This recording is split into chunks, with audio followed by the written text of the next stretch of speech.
Bismillahirrahmanirrahim. Dear students, Assalamu alaikum. We are back with lecture number 13 and I am Asif Munir teaching you CSC 271 database systems. Let's start with the summary of previous lecture. We discussed group by clause in detail and we discussed what are groups and how groups are made basically in databases or tables using group by clause. Then we learned how to restrict certain groups and we applied restrictions on groups using having clause. Then we discussed subqueries and we said that until unless we require data from one table, we can use subqueries. And finally we discussed multi-table queries. When we require to get data from multiple tables, then we need to get that data from multiple tables, and we saw how basically joins are applied on multiple tables. We would start from the place where we left, and we were talking about join, and we were having some examples of join and multi-table queries. Let's start with today's lecture. Again, just have a look at the dream home case study and the relations involved in this sample database upon which we are basically applying all the queries. The understanding of this database will help you a lot when we are basically working with these examples. Branch table, staff table, property for rent, client, private owner, viewing. You should be quite clear about each table and the attributes that are involved in these tables, and which attributes are being repeated, the primary key and foreign key, and the relationship among those relations or tables. Again, it's instance of the dream home database. You should be very clear again about the instance of the dream home database. There are 5 tuples in branch. You should be concentrating on those rows or the data that is basically present in this in these tables. We have staff table with 6 rows and property for rent, client, and the other tables. So a better understanding of this case study or this area will help you a lot to understand all the examples of SQL commands. Let's start with the another example of join.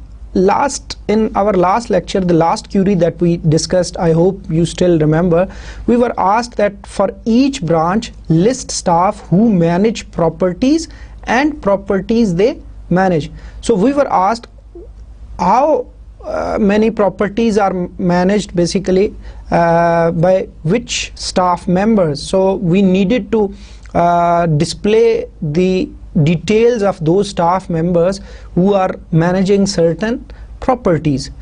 In this example, there has been an addition. For each branch, list staff who manage properties including city in which branch is located. So this is the addition that has been made in the if you compare this example with the previous one, and the properties they manage. Otherwise these both examples are same. So if we concentrate on the query is, again, we need to list the details of the staff members who are managing properties, and what kind of properties, and we need to also display the city of the branch in which those staff members are working. So if we closely observe this query, then we will be able to understand that there are different tables that are involved in basically this query. We need to extract data from the branch table. Why branch table? Because the city of the branch that is available only in branch table. So we need to access that table. We need to know about the staff members. So the staff information is available in staff table. We need to establish a relationship between the properties and the staff members. So that properties information is available in property for rent, and which properties are assigned to which staff members, that information will be retrieved from the property for rent. So this is a three-table multi-table query. So there are three tables involved, and we need to establish the join condition among these three tables. So there will be two join conditions. If there are suppose three tables, then there must be two different conditions that will establish the relationship between two tables. So let's have a look at the query. Select b.branch number. Again, we have used alias for different tables. For branch table we have used alias b, for we have used s alias for staff table, and p for property for rent. So b.branch number, it means that we will be showing the branch numbers from branch table. b.city, again from the city attribute will be taking the values from branch table. s.staff number, staff numbers will be coming from the staff table. f name, last name.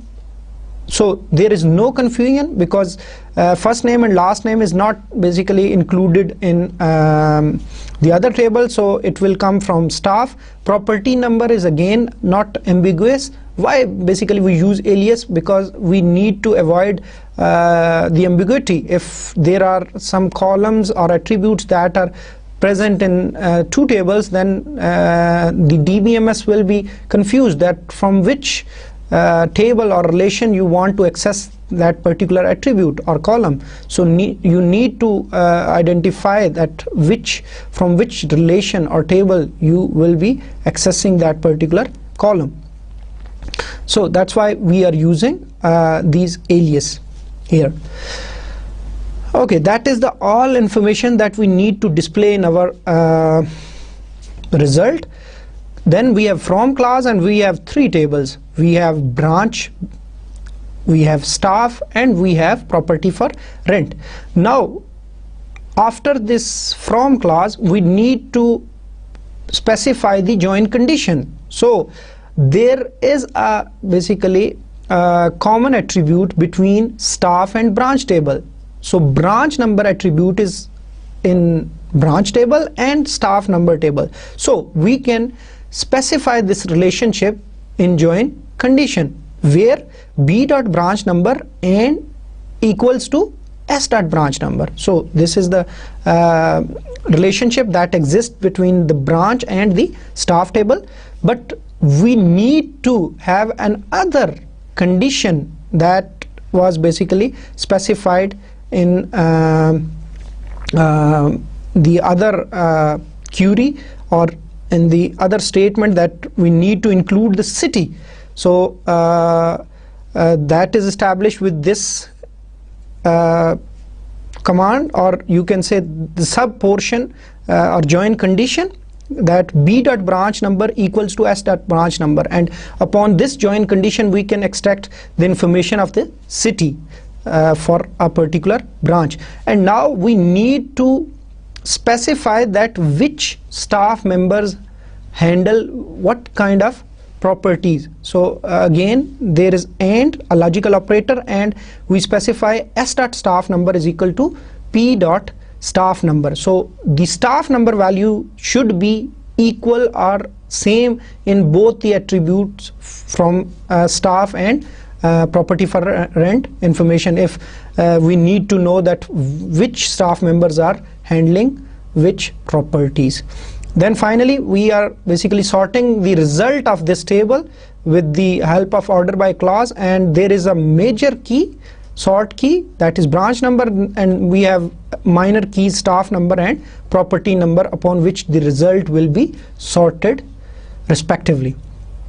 So this is how basically we can write a multi-table query. In our previous example, we saw that how we can write a query that involves 2 tables, and this is an example in which we learned how to write a query that takes its data from 3 tables, and so on. You can write a query that could extract information from more than 3 tables, 4 tables, 5 tables, but you need to add more join conditions when you are dealing with more tables. Let's have a look at the result. So this is the result. The branch number, it's basically extracted from branch table. Cities again from branch table. Staff number is extracted from staff table. First name, last name, staff, and property number is extracted from property for rent. So this is the summary or the result of the query, and we are looking at the information that which properties are handled by which staff member and which basically branch number they belong to, and this branch is located in the cities, the respective cities that they are located in.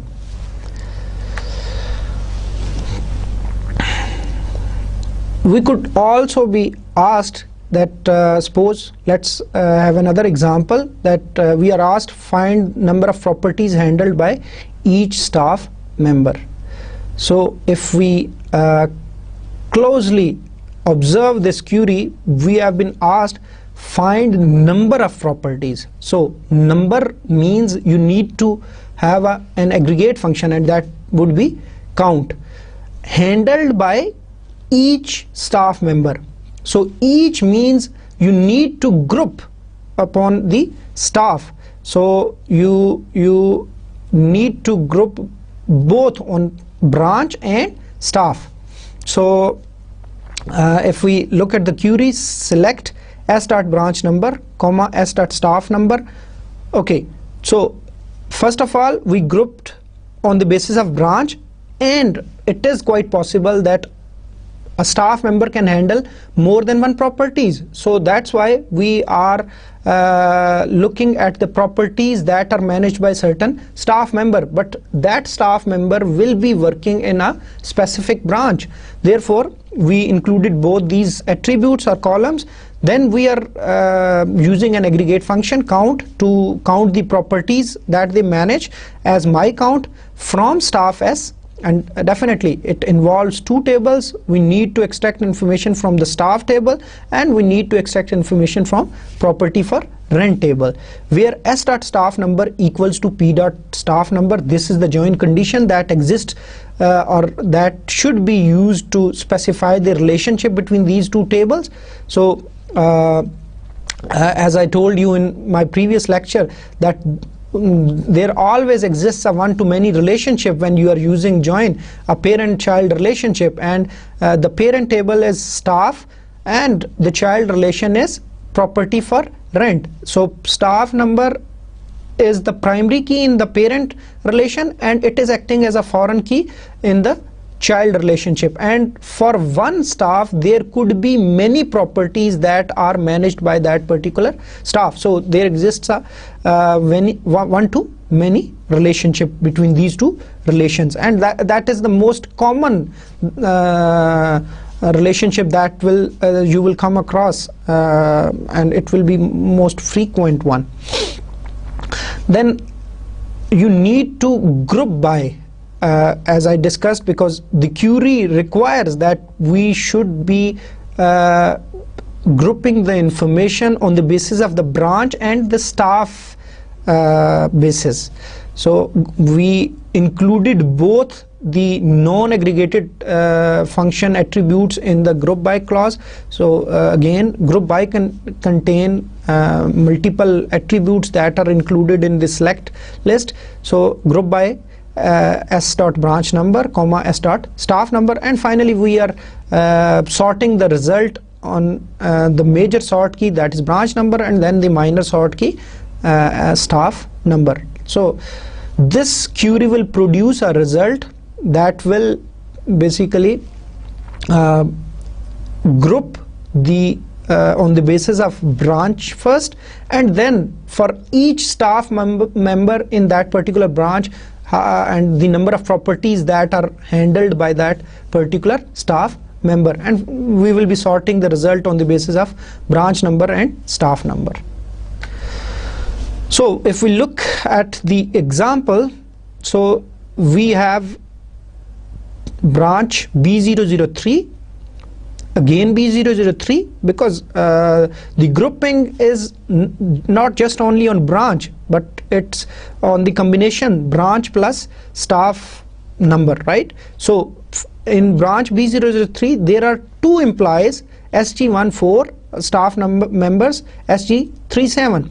So SG14 is handling only just one property, therefore the count is 1 because there is only one entry in the property rent for staff number SG14, and for SG37 there are two properties that are managed by SG37. In B005 branch there is only one employee that is managing certain properties, and it's only one. Again for B007 we have only one employee that is managing only one property for rent. So that's how the result is calculated for this particular query.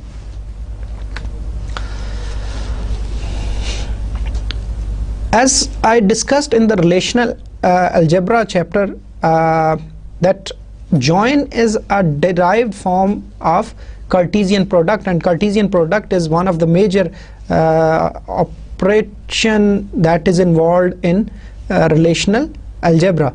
So a join is a subset of a more general combination of two tables known as Cartesian product. So Cartesian product, if you remember my lecture on the relational algebra, we talked the Cartesian product of two tables is that each row of the first table is combined with each row of the second table. So if we talk about the cardinality and degree of the Cartesian product relation, again you should remember that we talked about relational model that each operand is a relation and the result of each operation on those relation is again a relation. We discussed that in very detail. So what about the degree and cardinality of the resultant relation? So when we perform Cartesian product on two relations, then keep in mind the cardinality of the Cartesian product will be the sum of not sum. If we have suppose m rows in first table and n rows in the second table, then the cardinality of that relation will be, after the Cartesian product, m multiplied by n. This, I think you still remember the lecture that I gave about relational algebra, कि हमने उसमें discuss किया था कि जो relational algebra के अंदर Cartesian product हमने डिस्कस किया था कि Cartesian product में क्या होता है कि हर रो का जो कम्बिनेशन है वो दूसरे टेबल की हर रो के साथ होता है. तो इट मीन्स कि अगर पहले हमारे टेबल के अंदर 4 रोज हैं और दूसरे में 5 है, तो 4 मल्टीप्लाई बाय 5 जो है वो कार्डिनैलिटी होगी, मीन्स या नंबर ऑफ रोज जो उसके अंदर होंगी वो 20 होंगी. तो जो डिग्री होगी, डिग्री अगेन जो है वो सम होगा दोनों की डिग्री का, कि अगर पहले में 3 एट्रीब्यूट्स हैं और दूसरे में भी 3 तो 6 डिग्री होगी. तो अगर 4 हैं और दूसरे में 3 हैं तो वो 7 हो जाएगी, एंड सो ऑन.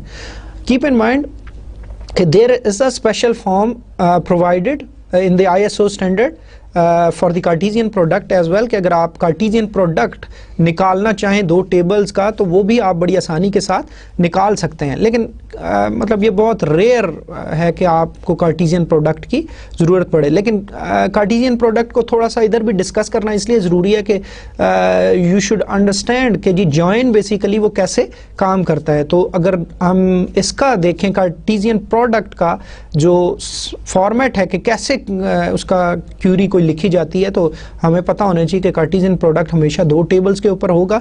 और जो इसका अगेन सिलेक्ट के अंदर हम कैसे इसको स्पेसिफाई कर सकते हैं, सिलेक्ट, डिस्टिंक्ट और ऑल. आपको पता है कि डिस्टिंक्ट और ऑल हमने बड़ी डिटेल से डिस्कस किया. डिस्टिंक्ट मीन कि हम डुप्लीकेट रोज नहीं चाह रहे, और ऑल मीन्स कि हम सारी देखना चाह रहे हैं, ठीक है, डुप्लीकेशन समेत।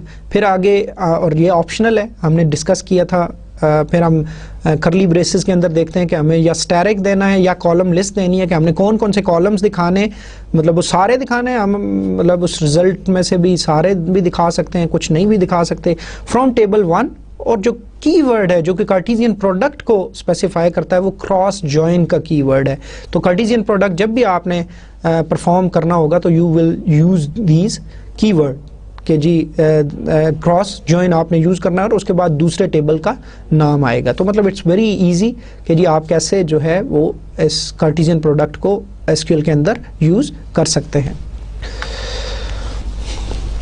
थोड़ा सा इसके ऊपर गौर करते हैं कि जो जॉइन है, जैसे हमने कहा कि join is a derived form of Cartesian product, या कार्टेशियन प्रोडक्ट के अंदर से कुछ जो है सर्टन हम उसके ऊपर रिस्ट्रिक्शन लगाएं या कुछ एक मतलब स्पेशल उसकी फॉर्म हो या उसका सबसेट हो, तो वही हमारा जॉइन होता है। तो from the Cartesian product of the tables named in the from class, कि पहले आप ऐसे स्पेसिफाई कर लो कि पहले आप सिंपली जिनके ऊपर जॉइन लगाना है ना, तो आप उनका कार्टेशियन प्रोडक्ट बना लो।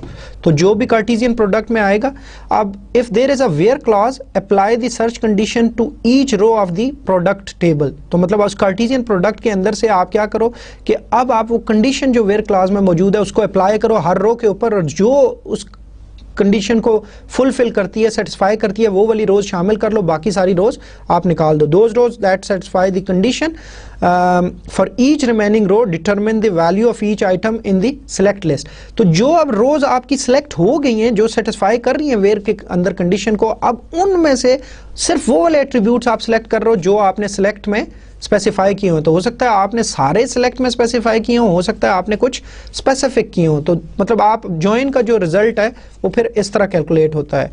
तो अब आपका जो रिजल्ट आएगा, फिर जो आप रिजल्ट में जो एट्रीब्यूट्स दिखाएंगे, तो वो फाइनली आपके जॉइन का रिजल्ट होगा। तो मतलब ये जस्ट लॉजिकली आपको बताना था कि कैसे जॉइन जो है वो कार्टेशियन प्रोडक्ट और जॉइन का आपस में रिलेशनशिप क्या है, और कैसे जो है आपका जॉइन जो है वो कंप्यूट होता है विद द कार्टेशियन प्रोडक्ट, या उसमें से कैसे वो डिराइव होता है। अब सिलेक्ट के अंदर डिस्टिंक्ट दिया हुआ होगा तो फिर उसका बड़ा क्लियर मीनिंग है कि अगर कोई डुप्लीकेट रोज हैं तो वो फिर नहीं दिखाएगा, ठीक है। और अगर ऑर्डर बाय क्लॉज स्पेसिफाई किया गया है तो वो फिर सॉर्टिंग जो है उसके ऊपर अप्लाई की जाएगी। तो रोज का एक पर्टिकुलर ऑर्डर जो है अपॉन द सॉर्ट कीज, जो भी आपकी मेजर सॉर्ट की होंगी या माइनर सॉर्ट की होंगी, उसकी बेस के ऊपर फिर आपका रिजल्ट भी सॉर्ट कर दिया जाएगा। तो this is how basically your join is computed and you could establish the relationship between the Cartesian product and join, के कैसे कार्टेशियन प्रोडक्ट और जॉइन के जो है आपस में रिलेशनशिप है, या कैसे उसी कार्टेशियन प्रोडक्ट का एक सबसेट होता है एक्चुअली जॉइन। अभी तक हमने सिंपल जॉइन को जो है वो स्टडी किया, और उस जॉइन के अंदर हमने ये देखा कि जॉइन के लिए पहली बात तो यह है कि हम मल्टीपल टेबल्स के ऊपर जॉइन लगाते हैं, और जॉइन के लिए फिर हमने देखा कि हमारे पास कोई कॉमन एट्रीब्यूट होना चाहिए जिसको दोनों वैल्यूज जब सेम होंगी तो तब वो वाली रो सेलेक्ट होती हैं, और वो फिर करस्पॉन्डिंग जो है आपकी रिजल्टेंट रो आपके रिजल्ट के टेबल में जो है वो शामिल होती है। लेकिन समटाइम्स इट इज नेसेसरी कि जी we need to include unmatched rows as well, कि मतलब उसमें तो हमने देखा कि जब मैचिंग होगी, मसलन जैसे हमने देखा था कि जहां पे अगर हम स्टाफ और प्रॉपर्टी फॉर रेंट इन दोनों में से कोई इंफॉर्मेशन एक्सट्रैक्ट कर रहे थे, तो स्टाफ नंबर की वैल्यू स्टाफ के टेबल में भी बराबर हो, और वही वाला स्टाफ नंबर अगर प्रॉपर्टी फॉर रेंट की रो में भी आ रहा है तो तब उनका वो उस रो को हम जो है वो जॉइन की मदद से हम लिख सकते थे, अदरवाइज हम वो नहीं लिख सकते थे। तो लेकिन सपोज हम चाहते हैं कि हम कोई ऐसी रोज भी शामिल कर रहे हैं जिनकी मैचिंग वैल्यूज नहीं है, तो फिर हम क्या करेंगे? उसके लिए हमारे पास एक स्पेशल जॉइन की टाइप है जिसको हम शामिल कर सकते हैं, and that is outer join. और आउटर जॉइन हम देखेंगे कि आउटर जॉइन में बाज़ औक़ात ऐसी रोज भी आती हैं जो जिनकी शायद मैचिंग वैल्यू एग्जिस्ट नहीं कर रही, और ये बाज़ औक़ात बड़ी रिक्वायरमेंट है मतलब इस चीज़ की कि आपको आउटर जॉइन की ज़रूरत पड़ सकती है। तो हम देखते हैं कि आउटर जॉइन जो है वो क्या हमें फैसिलिटी प्रोवाइड करता है और किन किन सिचुएशंस में ये यूज़ हो सकता है, और इसी तरह उसकी कितनी टाइप्स हैं। तो अभी तक हमने क्या देखा जी कि हमारे पास जो जॉइन कंडीशन में जो मैचिंग वैल्यूज़ थी उसके ऊपर हमारे पास डाटा आ रहा था, लेकिन अगर कोई अनमैच्ड वैल्यू है, मतलब एक स्टाफ मेंबर ऐसा है जिसकी कोई मतलब रो एग्जिस्ट नहीं करती प्रॉपर्टी फॉर रेंट में, तो उसको भी हम डाटा दिखाना चाह रहे हैं, तो फिर तो हमारा जॉइन जो है वो काम नहीं करेगा। तो आउटर जॉइन जो है provides us the facility कि we can include those rows as well कि जी जिनकी मैचिंग वैल्यूज वहाँ पे दूसरे टेबल में एग्जिस्ट नहीं करती। लेकिन एक सवाल फिर ये पैदा होता है कि जब मैचिंग वैल्यू एग्जिस्ट नहीं करती, मसलन फर्ज करें कि स्टाफ के अंदर एक रो पड़ी हुई है, मसलन स्टाफ मेंबर एक है, उसका नाम XYZ है एंड सो ऑन, और प्रॉपर्टी फॉर रेंट में उसकी कोई इंफॉर्मेशन नहीं पड़ी, ठीक है, मतलब वो कोई भी प्रॉपर्टी हैंडल नहीं कर रहा, और हम चाहते हैं कि हम तमाम स्टाफ की इंफॉर्मेशन देखना चाहते हैं। मसलन देखें, एक समरी रिपोर्ट आपसे मांगी जा रही है जिसमें आपसे कहा जा रहा है कि आप तमाम स्टाफ का डाटा शो करें जिन प्रॉपर्टीज़ को वो मैनेज कर रहे हैं, और जो नहीं भी कर रहे हैं उनका भी डाटा शो करें।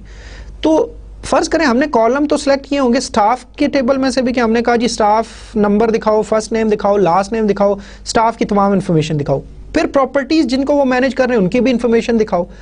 तो अब सवाल ये पैदा होता है कि अगर मैचिंग ही कोई नहीं है, मैचिंग नहीं होने से मुराद कि एक स्टाफ जो है किसी प्रॉपर्टी को मैनेज ही नहीं कर रहा, तो फिर जो प्रॉपर्टी फॉर रेंट में से जो इन्फॉर्मेशन आएगी, जो प्रॉपर्टी नंबर है एंड बाकी चीज़ें हैं, तो वो क्या आएगा।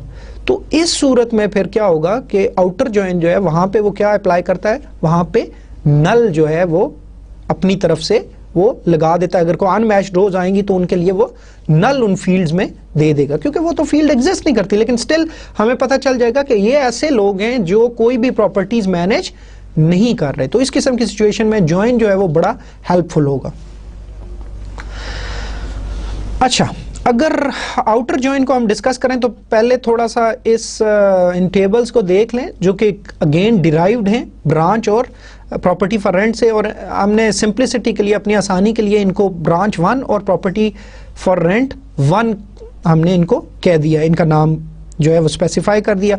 और ब्रांच नंबर के जो ब्रांच 1 है उसके अंदर 2 एट्रीब्यूट्स हैं, ब्रांच नंबर है और बी सिटी है, और हमारे पास B003, B004, B002 ये 3 ब्रांचेस हैं। सिटी इनके ग्लासगो, ब्रिस्टल एंड लंदन है। इसी तरह प्रॉपर्टी फॉर रेंट में PA14, PL94, PG4, Aberdeen, London and Glasgow इनके सिटीज़ हैं, इन प्रॉपर्टीज़ के। वो जो सिटीज़ हैं वो ब्रांच के हैं कि वो ब्रांच का कौन सा सिटी है, और ये जो प्रॉपर्टीज़ के सिटी हैं। तो मतलब ब्रांच और प्रॉपर्टीज़ की कुछ इन्फॉर्मेशन हमने इन टेबल्स के अंदर रख ली है। अब इनके ऊपर हम देखेंगे कि हम कैसे जो है वो आउटर जॉइन लगा के कुछ स्पेसिफिक जो है वो हम इंफॉर्मेशन एक्सट्रैक्ट करेंगे।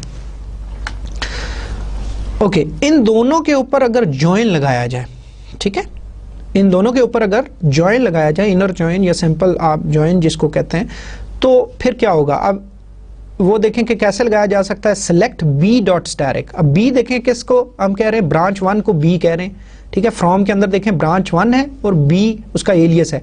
अब बी डॉट स्टैरिक क्या रिप्रेजेंट करता है कि बी के तमाम एट्रीब्यूट्स दिखाओ। अच्छा, ये भी एक आसान तरीका है, बजाय आप हर एक एट्रीब्यूट लिखें, आप अगर किसी भी कॉलम के सारे किसी भी टेबल के सारे एट्रीब्यूट्स दिखाना चाह रहे हैं, कॉलम्स दिखाना चाह रहे हैं, तो आपको पता है सेलेक्ट के अंदर स्टैरिक लिखते हैं। तो चूंकि अब 2 टेबल्स हैं तो बी डॉट स्टैरिक हमने कह दिया, ठीक है, कॉमा। इसी तरह P dot asterisk for property for rent for 1 का, और उसका हम तमाम एट्रीब्यूट्स रिजल्टेंट टेबल में देखेंगे, तो इट मीन्स 4 उसकी डिग्री हो जाएगी। 2 एट्रीब्यूट्स पहले टेबल के थे, 2 दूसरे के, तो 4 टोटल हो जाएंगे। अच्छा, जब वेयर कंडीशन है, चूंकि ये जॉइन है, तो जॉइन हमेशा किस पे होता है, कॉमन एट्रीब्यूट के ऊपर होता है। और कॉमन एट्रीब्यूट आपको पता है दोनों का सिटी है, और b dot city equals to P dot city. अब अगर मैं इसका रिजल्ट पहले दिखाने से पहले आपको जरा मैं बता दूं कि देखिए कैसे रो सिलेक्ट होंगी। आप जरा पिछली स्लाइड पे मैं आपको ले जाता हूं। अब देखें हर एक रो जो है बेसिकली आप देखें वो कंपेयर होगी। देखें B003 ग्लासगो, ठीक है, इस रो को हमने कंपेयर करना शुरू करना है सारे दूसरे टेबल की रोज के साथ, ठीक है। जैसे हमने कहा था कार्टेशियन प्रोडक्ट में ये होता है ना, कॉम्बिनेशन होता है हर रो का दूसरी रो के साथ, लेकिन फिर वो वेयर भी है, तो वेयर को भी ध्यान में रखना है। हमने देखा जी B003 का सिटी ग्लासगो है, तो कंडीशन क्या है कि जिस रो का B dot city equals to P dot city होगा वो हमने एक्सेप्टेबल है हमारे लिए। तो आप देखें ग्लासगो इधर जो आ रहा है प्रॉपर्टी फॉर रेंट में वो सिर्फ प्रॉपर्टी नंबर PG4 के अगेंस्ट आ रहा है, तो इट मींस कि जो पहली रो सिलेक्ट होगी वो क्या होगी, B003 बी सिटी ग्लासको, और उधर से PG4 ग्लासको, सिर्फ इसके साथ इसका मैच होता है वो इक्वलिटी का, ठीक है। तो ये वाली रो सिलेक्ट होती है। अच्छा, ये खत्म हो गया हमारा। अब B004 देखें, ब्रिस्टल, ब्रिस्टल में कोई भी नहीं है तो इसलिए इसकी मैचिंग नहीं होगी, ये रो सिलेक्ट नहीं होगी। B002 लंदन है तो उधर जो उसके अगेंस्ट प्रॉपर्टी है वो कौन सी है, PL94, क्योंकि उसके अगेंस्ट भी जो सिटी है वो लंदन है। तो ये दो रोज जो है आपकी सिलेक्ट हो जाएंगी। तो आप अगर उसका रिजल्ट देखें तो आप देखेंगे कि ये दो रोज जो है वो आपकी सिलेक्ट हो गई हैं। आई होप जॉइन अब आपको बहुत अच्छी तरह क्लियर हो गया होगा। हमने काफ़ी सारी एग्जांपल जो है वो जॉइन की कर रही हैं, लेकिन अभी जो हम टॉपिक डिस्कस कर रहे हैं, जो जॉइन की एक स्पेशल टाइप डिस्कस कर रहे हैं, वो है आउटर जॉइन। तो मतलब आउटर जॉइन को समझने से पहले हमें एक हमारा छोटा सा सिनेरियो आपको समझना ज़रूरी था, ताकि अब जो हमारा आउटर जॉइन होगा वो इनके ऊपर लगेगा, इन टेबल्स के ऊपर, तो इसलिए हमें जो है वो क्लियर है। अब ये देखें कि इस रिजल्ट को अगर गौर से देखें तो इसमें कौन सी वैल्यूज आई हैं जहां पे दोनों के सिटीज की मैचिंग है, इक्वल है वैल्यू। मसलन बी सिटी में भी ग्लासको है और पी सिटी में भी ग्लासको है, बी सिटी में भी लंदन है और पी सिटी के अंदर भी लंदन है। तो मतलब जब जॉइन हम लगाते हैं तो जॉइन में तो सिर्फ वही वैल्यूज आती हैं जहां पे दोनों के उन कॉमन एट्रीब्यूट की वैल्यूज सेम आती हैं। तो हम तो ये चाह रहे हैं कि सपोज ऐसी रोज भी आए जिनकी मैचिंग नहीं है, ठीक है। तो हम ब्रांचेस ऐसी देखना चाह सकते हैं जिनकी बेशक मैचिंग नहीं है, वो हमें दिखा दो। मतलब हम ब्रांच ऐसी देखना चाह रहे हैं जो एक सिटी में है लेकिन बेशक प्रॉपर्टी फॉर रेंट उस सिटी में नहीं है, तो बेशक हम उनका कोई मसला नहीं है, लेकिन हम स्टिल अगर इंटरेस्टेड हैं तो फिर हम क्या करेंगे, हम आउटर जॉइन लगाएंगे, ठीक है जी। तो एग्जांपल देखते हैं। एग्जांपल से पहले हम कुछ थोड़ा सा आउटर जॉइन के ऊपर डिस्कस कर लेते हैं कि जी result table has 2 rows where cities are same. मैंने आपको बता दिया there are no rows corresponding to branches in Bristol and Aberdeen. तो मतलब हमने देखा कि इन दोनों के मुतालिक कोई भी इंफॉर्मेशन नहीं आई, रो नहीं आई। इसलिए नहीं आई कि ना ब्रिस्टल की मैचिंग दूसरे में है ना अबरडीन की मैचिंग है, तो इसलिए इनको शामिल नहीं किया। तो अब अगर आप इन अनमैच्ड रोज को भी इंक्लूड करना चाहते हैं अपने रिजल्ट में तो you can always use outer join. तो आउटर जॉइन की अगर हम बात करें तो there are 3 types of outer join. Left outer join वही वाले हैं जो रिलेशनल अलजेब्रा में पढ़ के आए थे, और ये कीप इन माइंड कि मैं एज्यूम कर रहा हूँ कि आपने रिलेशनल अलजेब्रा में याद है एग्जैक्टली वही काम इधर भी, मतलब ऑपरेशन तो वही है, सिर्फ अब हम सेलेक्ट स्टेटमेंट में इसको देखेंगे, और वही क्यूरी भी एग्जैक्टली वही है, ठीक है। लेफ्ट आउटर जॉइन जो लेफ्ट वाला टेबल होता है उसकी तमाम रोज दिखाता है बेशक उनकी मैचिंग हो या ना हो। राइट आउटर जॉइन राइट वाले टेबल की तमाम रोज दिखाएगा चाहे उनकी मैचिंग ना हो, और जो फुल आउटर जॉइन है वो दोनों की अनमैच्ड रोज को दिखाएगा। आई होप कि आपको पुराना वाला लेक्चर याद आ गया होगा रिलेशनल अलजेब्रा में जो हमने डिस्कस किया था, ठीक है। एग्जांपल करेंगे तो आई होप कि फिर बहुत ज़्यादा आपको क्लियर हो जाएगा। लेफ्ट आउटर जॉइन लगाते हैं। अच्छा, सपोज यू आर आस्क्ड कि जी list branches and properties that are in same city along with any unmatched branches. पहली बात, हमने वो ब्रांचेस और प्रॉपर्टीज देखनी है जो सिटी जिनका सेम है। मसलन अगर कोई ब्रांच लंदन में है तो प्रॉपर्टी फॉर रेंट को लंदन है तो वो भी दिखाओ, लेकिन जो ब्रांचेस है ना बेशक उनकी को अनमैच्ड भी है, मतलब प्रॉपर्टीज फॉर रेंट उस सिटी में नहीं भी है तो वो भी हमें फिर भी दिखाओ। तो इट मीन्स कि we need to have a left outer join, और लेफ्ट पे हम क्या रखेंगे, ब्रांचेस को। क्यों? क्योंकि ब्रांच वाले टेबल को उसकी वजह यह है कि ब्रांच की हम तमाम रोज दिखाना चाह रहे हैं, ठीक है जी। अच्छा, तो अब हम क्या कर रहे हैं, सिलेक्ट बी डॉट स्टैटिक, और कीप इन माइंड इसके अंदर जो टेबल्स यूज होंगे वो वही जो हमने वो थोड़े से डिराइव टेबल है, ब्रांच 1 और प्रॉपर्टी फॉर रेंट 1 वो यूज कर रहे हैं, ठीक है, ताकि आपको क्लियर हो कि उसके अंदर से कैसे हमारा रिजल्ट एक्सट्रैक्ट होगा। Select B dot static, again attributes हम सारे रिजल्ट टेबल में दिखा रहे हैं, comma P dot static from branch 1 B, और left join property for rent P.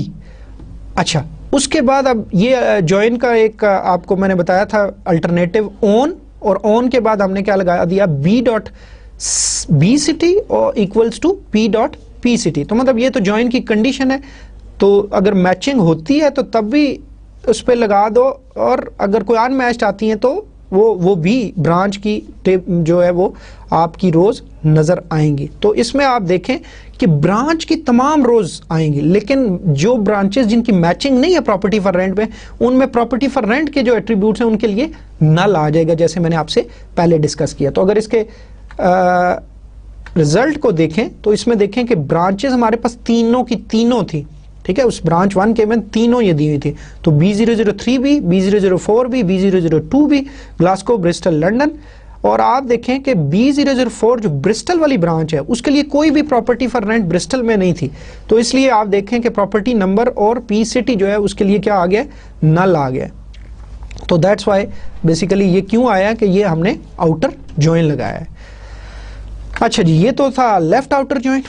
अगर आप राइट आउटर जॉइन लगाना चाहें फिर क्या करेंगे जी, राइट आउटर जॉइन में बस राइट वाला जो टेबल है उधर लेफ्ट वाला ब्रांच था। अगर हम चाहते हैं कि प्रॉपर्टीज की अनमैच्ड रोज भी दिखाओ तो हम मतलब राइट आउटर जॉइन लगा सकते हैं। आपकी क्यूरी चेंज होगी, list branches and properties in the same city and any unmatched properties के, मतलब ऐसी प्रॉपर्टीज भी दिखाओ जिस शहर में है जिनमें कोई ब्रांच नहीं है, मसलन जैसे आपका अबरडीन है। अच्छा, तो हमने वही क्यूरी लिखी, सिर्फ जो आपका चेंज आया है वो राइट आउटर जॉइन का कीवर्ड है। वहां पे लेफ्ट जॉइन था, यहाँ पे राइट जॉइन है। बाकी ऑलमोस्ट क्यूरी वही है, आपका left table again branch 1B है और राइट वाला टेबल प्रॉपर्टी फॉर रेंट 1 है। ठीक है जी, तो आपने क्यूरी लगाई। अब आप देखें कि इसमें तमाम रोज नजर आएंगी, प्रॉपर्टी फॉर रेंट की तमाम रोज नजर आएंगी, लेकिन जो अनमैच्ड रोज होंगी ब्रांच की उनमें वहां पे नल आ जाएगा। बस सिंपल इज दैट। अगर आप इसको देखें तो आप देखें कि अबरडीन वाली जो आपकी प्रॉपर्टी फॉर रेंट है PA14, उसके लिए चूंकि ब्रांच कोई मैचिंग नहीं है तो नल वहां पे आ गया है, और बाकी वही वाले आपकी जो दो ब्रांचेस और जो ऐसी हैं जिनका मतलब प्रॉपर्टी फॉर रेंट भी 2 है और उसी शहर में जो है वो आपकी ब्रांचेस भी मौजूद हैं। तो ये 3 आपके रिजल्ट में शामिल हो गया है। अब हम फुल आउटर जॉइन की एग्जांपल देखते हैं। अगर आपको ये क्लियर हो गया तो फुल आउटर जॉइन भी कोई मसला नहीं है। फुल आउटर जॉइन में हम कहते हैं जी हमें बेशक हमें मतलब ब्रांचेस प्लस प्रॉपर्टीज दिखाओ और दोनों की अनमैच्ड अगर कोई है, मसलन कोई जिसमें ब्रांच नहीं है वो भी दिखा दो और जिसमें प्रॉपर्टीज नहीं है वो भी दिखा दो। तो मतलब आप इस सूरत में क्या लगाएंगे, आप फुल जॉइन लगाएंगे, आउटर जॉइन। और फुल आउटर जॉइन जो है वो क्या करता है कि दोनों की अनमैच्ड रोज, मतलब इट मींस के वो सब रोज दिखाएगा दोनों टेबल्स की। ठीक है, तो अब कोई भी रो मिस नहीं होगी इस सूरत में। तो आप वही वाला जो है स्टेटमेंट ऑलमोस्ट थोड़ा सा चेंज आएगा एक जगह पे, और वो एक जगह पे चेंज क्या है कि अब आप लेफ्ट जॉइन या राइट जॉइन के बजाय आप क्या लिखेंगे, फुल जॉइन।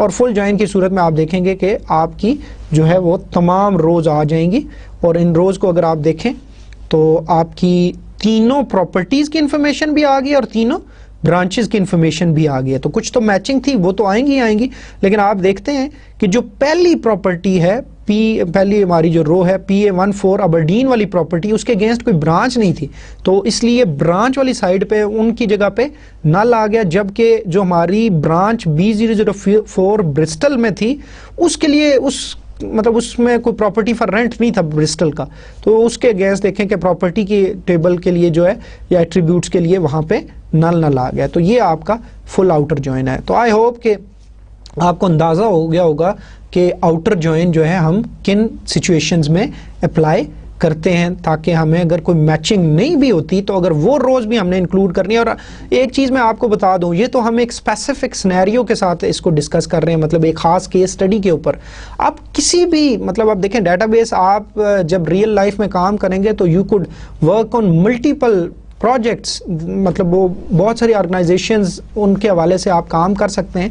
तो आपने अपने जहन में रखना है कि आप कॉन्सेप्ट ये आप कहीं पे भी अप्लाई कर सकते हैं। ये ज़रूरी नहीं है कि ये कॉन्सेप्ट मतलब सिर्फ इधर ही स्पेसिफिक हो। मसलन फ़र्ज़ करें आप फैकल्टी और कोर्सेज के ऊपर मसलन देखें, एक फैकल्टी है तो वो बहुत सारे कोर्सेज पढ़ा सकती है, और ऐसे भी फैकल्टी हो सकती है जो कोर्सेज नहीं पढ़ा रही। तो आपका अगर HOD या आपके जो हायर मैनेजमेंट है, दे आर इंटरेस्टेड कि जी हमें तमाम फैकल्टी के एक स्टेटस रिपोर्ट बताओ, ठीक है, कि वो जो है वो कोर्सेज कौन पढ़ा रहे हैं और कौन से नहीं पढ़ा रहे, तो मतलब आप फैकल्टी सारी शामिल करना चाहेंगे और जो मैचिंग कोर्सेज हैं वो भी शामिल करना चाहेंगे तो वो भी आ सकते हैं। इसी तरह आप देखना चाहो कि जी कौन से कोर्सेज हैं जो हैं ऑफर मतलब लिस्ट में हैं लेकिन ऑफर नहीं हुआ या फैकल्टी उनको नहीं पढ़ा रही, तो आप इस तरह का भी सिचुएशन, या आप कंप्लीट चाहते हैं कि दोनों का मतलब आप ऐसे फैकल्टी मेंबर भी बताओ जो नहीं कोई कोर्स पढ़ा रहे और ऐसे कोर्सेज भी बताओ जो ऑफर नहीं हो रहे या कोई फैकल्टी मेंबर नहीं पढ़ा रहा। तो मतलब इस सूरत में आप डिपेंड्स कि जी आपको एक कॉन्सेप्ट दे दिया गया है, अब आप इस कॉन्सेप्ट को कहीं पे भी अप्लाई कर सकते हैं। तो मतलब आपको अब इस कॉन्सेप्ट को देखना है कि कहाँ पे आप इसको अप्लाई कर सकते हैं। तो ऐसी सिचुएशन जहाँ पे भी आएंगी जहाँ पे आपको अनमैच्ड रोज भी शो करनी है अपने रिजल्ट के अंदर, तो you will always go for outer join. इसके बाद एक और हमारा जो है कीवर्ड्स हैं एग्जिस्ट्स एंड नॉट एग्जिस्ट के, इनको हम डिस्कस करेंगे। एग्जिस्ट और नॉट एग्जिस्ट एक दूसरे के अपोजिट हैं। Exist and not exist are for use only with सब क्यूरीज।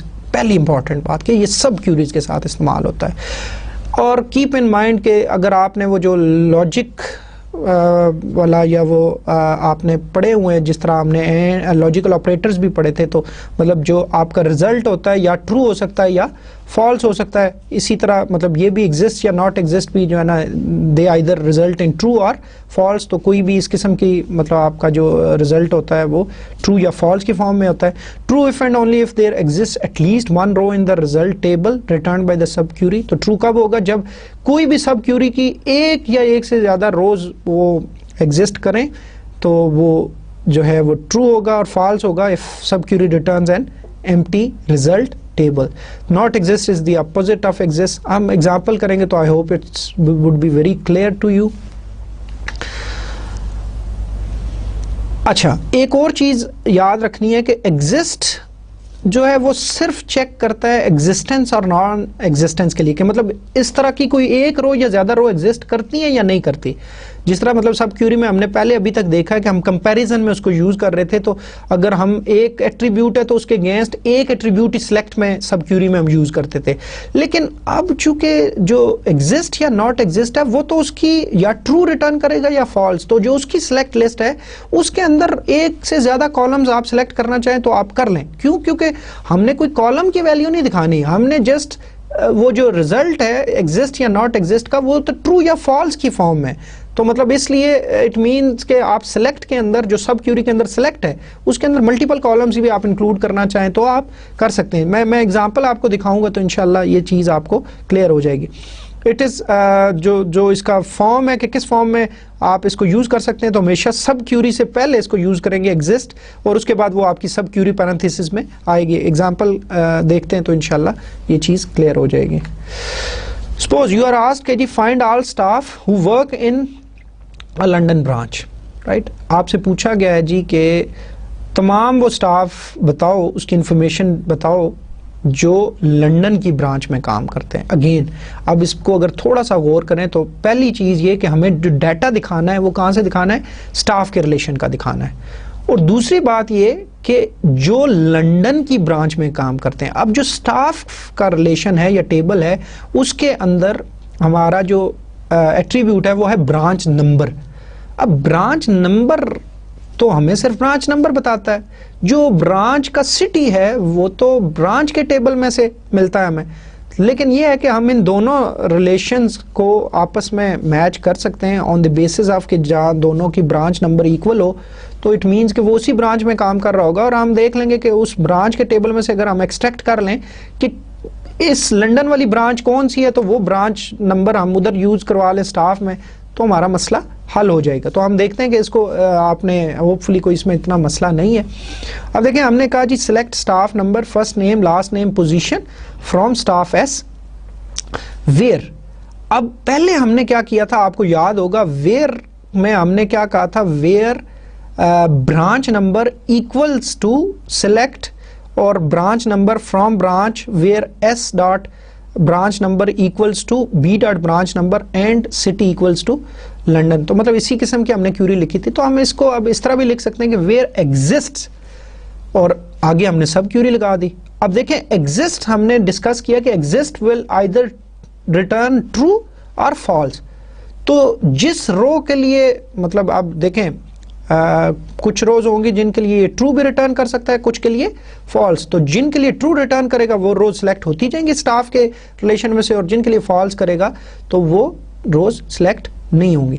तो select asterisk from branch b, आप देखें ब्रांच में से हम स्टैरिक हमने यूज किया, और मैंने आपको बताया कि यहाँ पे ये वही वाली बात है कि चूंकि एग्जिस्ट जो है या ट्रू या फॉल्स ही रिटर्न कर रहा होगा, तो अब हम सिलेक्ट के अंदर मल्टीपल कॉलम्स सिलेक्ट कर सकते हैं, क्योंकि ये अब वापस नहीं भेजेगा, ये तो सिर्फ ट्रू या फॉल्स भेजेगा, ठीक है। तो इसलिए इससे कोई फर्क नहीं पड़ता कि आप एक कॉलम लिखते हैं या मल्टीपल कॉलम्स, तो आप सिलेक्ट स्टैरिक कर सकते हैं।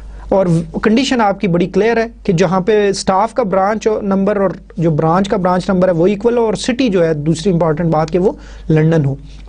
तो अब आप देखें कि पहले आपकी इनर क्यूरी एग्जीक्यूट होगी, ठीक है।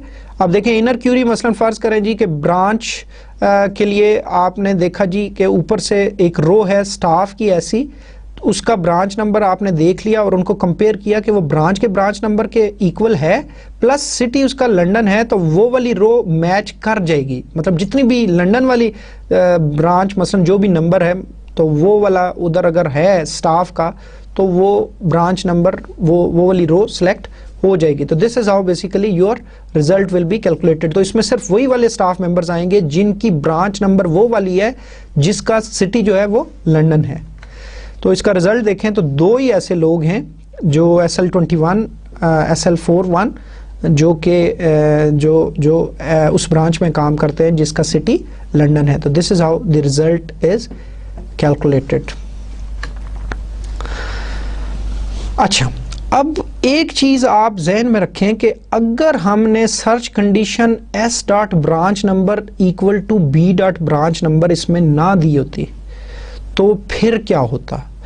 फिर ये होता कि हम कहते कि सिलेक्ट स्टैरिक जो हमारी सब क्यूरी थी जिसमें हमने कंडीशन लगाई होती कि जी where city is equal to London, ठीक है।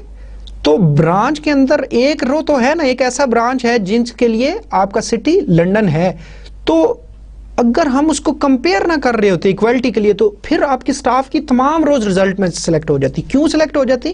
कि आपका जो एग्जिस्ट के बाद सब क्यूरी है वो तो ट्रू रिटर्न करती। ट्रू इसलिए रिटर्न करती कि वो तो सिर्फ ये चेक कर रहा होता कि select asterisk from branch where city equals to London, तो देयर एग्जिस्ट आर रो। तो अगर रो एक भी एग्जिस्ट कर रही होगी तो आपका जो है वो ट्रू रिटर्न होगा और एग्जिस्ट उसको ट्रू लेगा। तो इट मींस वो फिर आपकी क्यूरी क्या बन जाएगी, वो ऑलमोस्ट जो है वो आपकी सिलेक्ट जैसे आप देखें कि वो एक सिंपल इसी तरह की बन जाएगी, select asterisk from branch where city is equal to London. और जो फाइनल आपकी मतलब जो आउटर आपकी क्यूरी भी अगर देखें तो वो देखें कि वो किस तरह बन जाएगी, select staff number first name last name position from staff where true.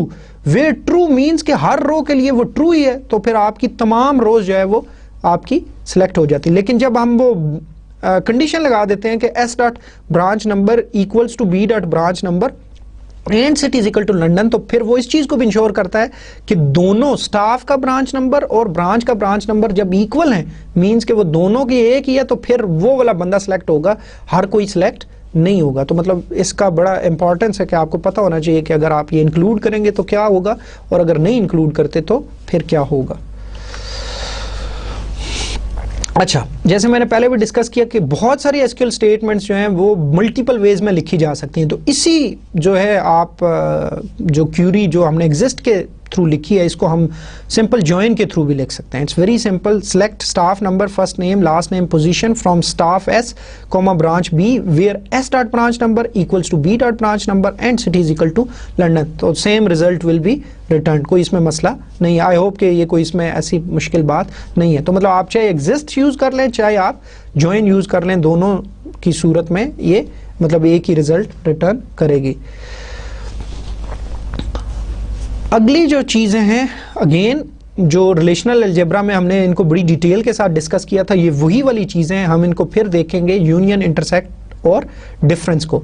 Again जो आपके ये तीनों ऑपरेशंस हैं जैसे हमने उधर डिस्कस किया था कि they are used to combine results from two और more queries and the resultant is a single table और उसको एक टेबल में आप अगर रिजल्ट दिखाना चाह रहे हैं तो आप इन ऑपरेशंस को यूज़ कर सकते हैं। अगर आपको याद हो मेरा रिलेशनल अलजेब्रा वाला ऑपरेशन जो चैप्टर है, तो उसमें आपको याद होगा कि यूनियन में क्या होता है कि union is always between two tables और ए एंड बी, और इसके अंदर रोज होंगी वो वाली होंगी जो ए में है या बी में से हैं या दोनों में से हैं, ठीक है। इंटरसेक्शन में हमेशा जो दोनों में कॉमन है रोज वही वाली होती हैं, और जो डिफरेंस है, डिफरेंस या एक्सेप्ट भी इसके लिए टर्म यूज होती है इसके एसक्यूएल के अंदर, और ए मतलब माइनस बी अगर हमने निकालना है या ए डिफरेंस बी, तो इट मींस ए टेबल की ऐसी रोज जो बी में मौजूद नहीं है, तो वो वाली आपकी जो है आपका डिफरेंस होगा। एंड कीप इन माइंड कि जी हमने उस टाइम भी बड़ी डिटेल के साथ डिस्कस किया था कि इन तीनों ऑपरेशंस के लिए मैंडेटरी है कि आपके दोनों जो टेबल्स हैं they should be union compatible. और यूनियन कंपैटिबिलिटी अगर आपको याद है तो यूनियन कंपैटिबिलिटी के लिए दो बड़ी खास कंडीशंस थी। पहली बात कि डिग्री दोनों रिलेशंस की सेम होनी चाहिए, कि अगर एक टेबल के 4 कॉलम्स है तो दूसरे के भी 4, पहले के 3 है तो दूसरे के भी 3, और जो उनके कोरस्पॉन्डिंग एट्रीब्यूट्स है, कोरस्पॉन्डिंग से क्या मुराद कि अगर पहला एट्रीब्यूट एक डोमेन पर डिफाइंड है तो दूसरे टेबल का भी पहला एट्रीब्यूट उसी डोमेन के ऊपर डिफाइंड होना चाहिए, या इन अदर वर्ड्स एक ही वो एट्रीब्यूट होना चाहिए, या दूसरे डोमेन पे डिफाइंड है तो दूसरे टेबल का दूसरा है वो, मतलब ये कोरस्पॉन्डिंग है, तो पहले का और दूसरे टेबल के पहले एट्रीब्यूट दूसरे एट्रीब्यूट पहले टेबल का और दूसरे का दूसरा एट्रीब्यूट एंड सो ऑन। तो मतलब ये corresponding attribute should be defined on the same domain. तो ये हमने बड़ी डिटेल के साथ डिस्कस की थी, मैं अब इसकी डिटेल में दोबारा नहीं जाऊंगा। अच्छा, कीप इन माइंड कि जी ISO provides the operators for union, intersect and except. Difference को एक्सेप्ट कहेंगे, ये जहन में रखना है कि यहाँ पे जस्ट नेम चेंज है, और इसके लिए जो फॉर्मेट है वो क्या है कि ऑपरेटर है, उसके बाद ऑल की ऑप्शन है और कोरस्पॉन्डिंग बाय है, और उसके बाद हमारे कॉलम्स आ सकते हैं, ठीक है, एक या एक से ज़्यादा जो भी हम स्पेसिफाई करना चाहें। अब if corresponding by is specified set operation is performed on the name columns. तो अगर हम कोरस्पॉन्डिंग बाय यूज करते हैं तो हमें आगे कॉलम भी जो है वो स्पेसिफाई करना पड़ेगा, तो वो फिर उसके ऊपर आपका जो है वो ऑपरेशन परफॉर्म होगा। If corresponding specified but not by clause, मतलब अगर आप सिर्फ कोरस्पॉन्डिंग लिख रहे हैं और बाय नहीं दे रहे, आप देख सकते हैं कि दो ऑप्शनल वो स्क्वायर ब्रैकेट्स हैं, कोरस्पॉन्डिंग की अलग है, बाय की अलग है, तो इट मींस कोरस्पॉन्डिंग भी ऑप्शनल है, देना चाहें तो दे सकते हैं, बाय भी ऑप्शनल है, देना चाहें तो दे सकते हैं। तो कोरस्पॉन्डिंग दे रहे हैं और बाय नहीं दे रहे, तो फिर क्या होगा, if corresponding is specified but not by clause, operation performed on common columns. तो मतलब अगर जो उनके अंदर कॉमन है दोनों टेबल्स के अंदर, ऑटोमेटिकली उन्हीं के ऊपर होगा। लेकिन अगर जो पहली सूरत में अगर कोरस्पॉन्डिंग बाय दे रहे हैं तो फिर वही होगा जिसकी बेस पे आप जो आगे नाम आपने दिया होगा। मैं एग्जाम्पल कराऊंगा तो आपको ये बात क्लियर हो जाएगी। If all is specified, all का आपको पता है कि जी ऑल है, तो फिर आपका रिजल्ट जो है वो डुप्लीकेट रोज भी शामिल करेगा। अच्छा, ये आपकी डायग्राम है, हमने पहले भी इसको डिस्कस किया था कि ये कैसे ऑपरेशन परफॉर्म होते हैं। इसमें कोई ऐसी मुश्किल बात नहीं है कि जो यूनियन है और इंटरसेक्शन है और डिफरेंस कैसे कैलकुलेट होता है। Let's straight away come to the examples. Suppose we are asked list all the cities where there is either a branch office और अ प्रॉपर्टी।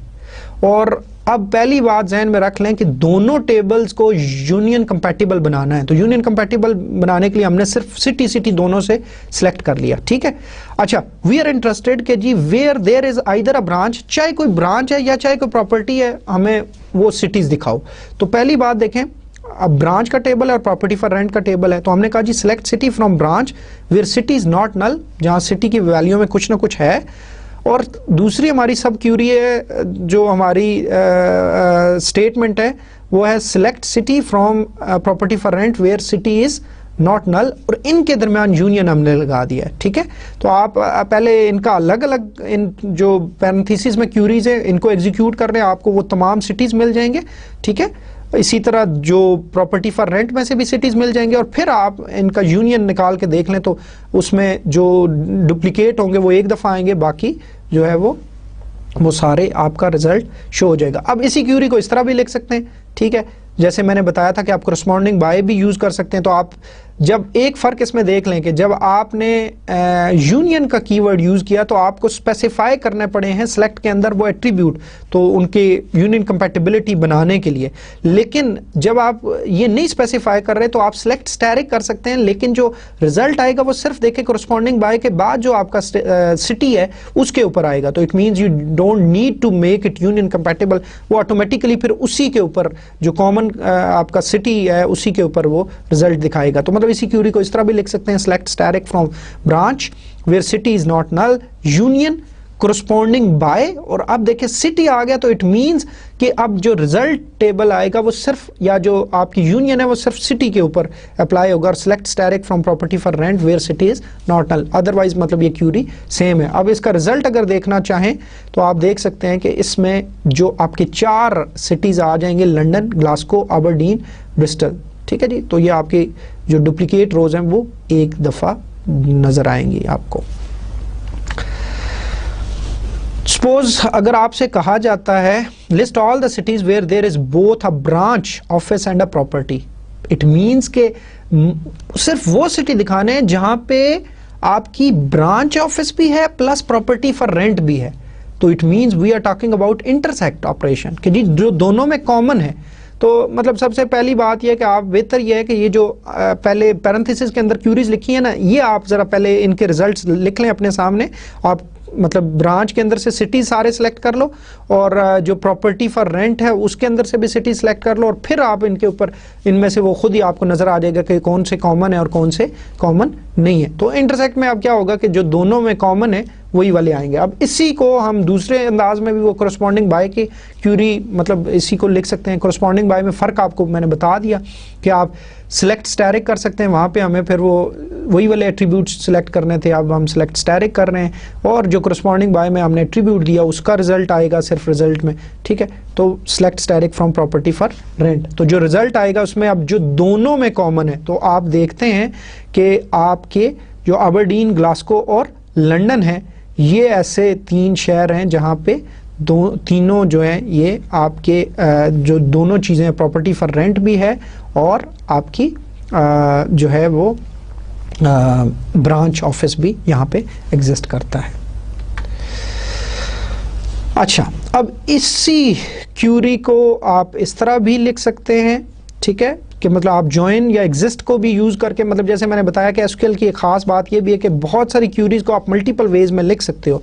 तो आप इसी क्यूरी को इस तरह भी लिख सकते हो, select distinct B dot city, distinct इसलिए कि हम डुप्लीकेट नहीं चाहते, from branch B property for rent P where B dot city is equal to P dot city, या select distinct city from branch B where exist, और subquery हमारी select static from property for rent P where B dot city is equal to P dot city. तो मतलब ये दोनों वही वाले result जो है आपके रिटर्न करेंगे। सपोज हमसे कहा जाता है list of all cities where there is a branch office but no properties, ठीक है, कि सिर्फ वो शहर दिखाने हैं जिनमें ब्रांच ऑफिस तो है, प्रॉपर्टी फॉर रेंट नहीं है। तो what does it mean? We are talking about the difference operation, कि जी हमारे सिर्फ वो वाली टुपल्स चाहिए, रोज चाहिए पहले टेबल की जो दूसरे टेबल में मौजूद नहीं है। तो मतलब हमें ब्रांच की वो वाली टुपल्स चाहिए, मतलब सिटी के हवाले से जो है आपकी प्रॉपर्टी फॉर रेंट में नहीं है। तो मतलब आप एक्सेप्ट, जैसे मैंने बताया कि डिफरेंस के बजाय एक्सेप्ट यूज होता है, तो आप एक्सेप्ट यूज कर सकते हो, और सिलेक्ट सिटी फ्रॉम ब्रांच और एक्सेप्ट, फिर पैरेंथेसिस के अंदर select city from property for rent. तो सिर्फ वो वाले सिटीज आ जाएंगे जहां पे आपकी ब्रांच ऑफिस तो है लेकिन प्रॉपर्टी फॉर रेंट नहीं है। और इसी क्यूरी को दूसरे अंदाज में भी लिख सकते हैं, सिलेक्ट स्टैटिक फ्रॉम ब्रांच और एक्सेप्ट कोरस्पॉन्डिंग बाय सिटी, और select static from property for rent. तो आई होप इसमें कोई ऐसा मसला नहीं है। तो सिर्फ वो वाले शहर आ जाएंगे, और वो शहर एक ही है, ब्रिस्टल ब्रांच, जिसका ब्रांच ऑफिस तो है ब्रिस्टल में लेकिन कोई भी प्रॉपर्टी फॉर रेंट नहीं है। लंदन और ग्लासगो दोनों उधर एग्जिस्ट करते हैं। अच्छा जी, इसी क्यूरी को अब हम बगैर जो है ना उसके एक्सेप्ट के भी यूज़ कर सकते हैं, मतलब लिख सकते हैं नॉट इन को यूज़ करते हुए और नॉट एग्जिस्ट को यूज़ करते हुए, ताकि आपको थोड़ा सा आइडिया हो कि एक ही क्यूरी को कैसे मल्टीपल वेज में लिखा जा सकता है। तो आप select distinct city from branch where city not in, आपको याद है इन क्या करता था कि इन अगर कोई भी सिटी उस लिस्ट में से होगा तो वो उसको सेलेक्ट कर लेगा। अब नॉट इन करेंगे तो इट मींस इन सिटी के अलावा कोई होना चाहिए। तो डेफिनेटली आपने जो नॉट इन में सेलेक्ट किया वो सिटी वो वाले सेलेक्ट किए जो प्रॉपर्टी फॉर रेंट वाले हैं।